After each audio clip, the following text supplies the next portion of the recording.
ایک دفعہ کا ذکر ہے کہ ایک بادشاہ تھا، اس کی بہت بڑی سلطنت تھی۔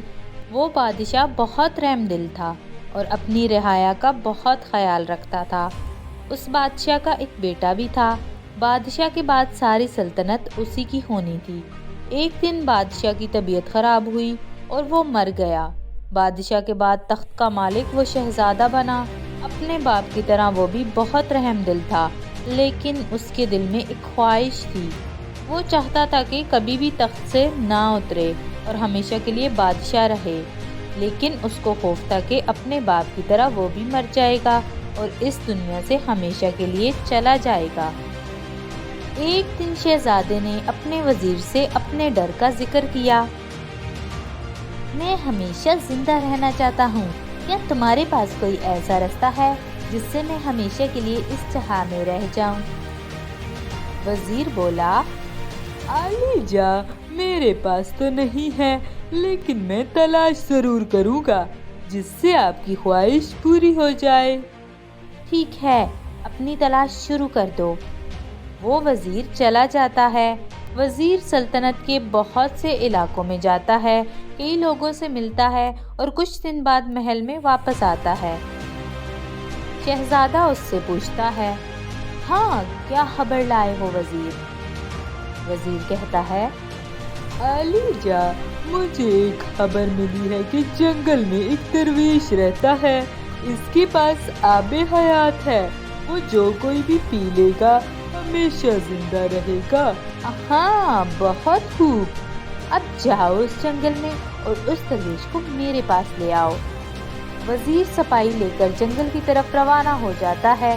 پورا جنگل چھانتا ہے مگر وہ درویش انہیں کہیں نہیں ملتا۔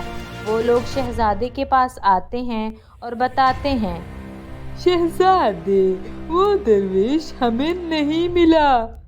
شہزادہ کہتا ہے، پوری سلطنت میں اعلان کروا دو، جس درویش کے پاس آب حیات ہے وہ شہزادے کے پاس حاضر ہو۔ وزیر کہتا ہے، ٹھیک ہے۔ وزیر پوری سلطنت میں اعلان کروا دیتا ہے۔ یہ بات پوری سلطنت میں پھیل جاتی ہے۔ کچھ دن بعد سفید کپڑوں میں ملبوس، لمبی سفید داڑھی، نورانی چہرے والا بوڑھا شخص شہزادے کے پاس آتا ہے اور اس کے دربار میں آ کے بولتا ہے، آپ نے مجھے یاد کیا؟ شہزادہ تخت پر بیٹھتے ہوئے کہتا ہے، ہاں، ہم نے سنا ہے تمہارے پاس آب حیات ہے، ہم چاہتے ہیں تم ہمیں وہ دے دو، اس کے بدلے ہم تمہیں مالا مال کر دیں گے۔ درویش کہتا ہے، میرے پاس آب حیات تو نہیں، لیکن ایک ایسا وظیفہ ہے جس سے آپ ہمیشہ زندہ رہیں گے۔ شہزادہ کہتا ہے، ٹھیک ہے، وہ بتاؤ ہمیں۔ درویش کہتا ہے، شہزادے، اس کے لیے آپ کو چاند کی پہلی تاریخ کو جنگل میں آنا ہوگا، وہیں پہ میں آپ کو وہ وظیفہ عنایت کروں گا۔ شہزادہ کہتا ہے، ٹھیک ہے، میں آ جاؤں گا، میں اب اجازت چاہتا ہوں۔ اور درویش چلا جاتا ہے۔ چاند کی پہلی تاریخ کو شہزادہ اس جنگل میں چلا جاتا ہے۔ جنگل میں اسے ایک جھونپڑی نظر آتی ہے، اس میں سے روشنی دکھائی دیتی ہے۔ وہ اس جھونپڑی کی طرف بڑھتا ہے، جھونپڑی کے پاس پہنچ کر گھوڑے سے اترتا ہے، گھوڑے کو ایک درخت سے باندھ کر اس جھونپڑی میں داخل ہو جاتا ہے۔ وہ درویش مصلے پر بیٹھا ذکر کر رہا ہوتا ہے، میں آ گیا ہوں۔ وہ درویش پیچھے مڑ کر دیکھتا ہے اور کہتا ہے، ہاں، مجھے آپ کا ہی انتظار تھا۔ وہ مصلے سے اٹھتا ہے اور ساتھ ہی پڑی چٹائی پر بیٹھ جاتا ہے اور شہزادے کو بھی بیٹھنے کا اشارہ کرتا ہے۔ شہزادہ بیٹھ جاتا ہے۔ مجھے وظیفہ چاہیے۔ ہاں، میں آپ کو بتاتا ہوں ہمیشہ زندہ کیسے رہا جا سکتا ہے، لیکن پہلے میں یہ بتانا چاہتا ہوں، یہ دنیا فانی ہے اور اس میں موجود ہر چیز نے فنا ہو جانا ہے۔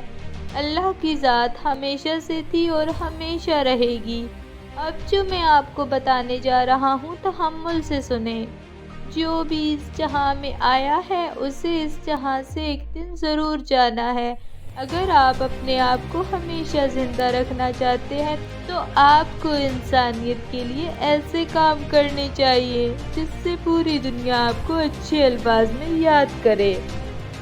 شہزادہ کہتا ہے، واہ، آپ نے تو یہ بہت کمال کی بات کی اور مجھے بہترین رستہ دکھایا۔ یہ کہہ کر شہزادے نے اشرفیوں کی پوٹلی اس کی طرف کی۔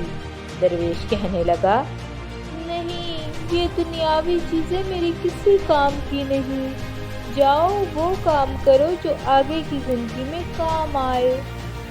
شہزادہ اللہ حافظ کرتا ہوا جھونپڑی سے نکلتا ہے اور محل کی طرف روانہ ہو جاتا ہے۔